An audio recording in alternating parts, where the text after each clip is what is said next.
In Sub-D modeling workflows, to keep boundaries sharp, your topology needs reinforcement. Unless you use creasing, that means adding edge loops. Here's 5 ways to do it.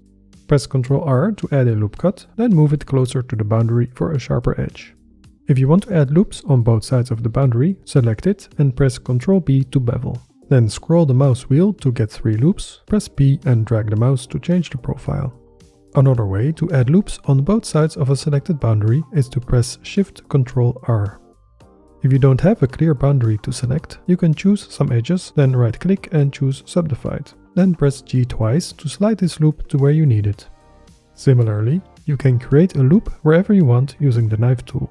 Activate it by pressing K, create your cuts and press Enter to confirm. In this case, you may have to connect some vertices by selecting them and pressing J.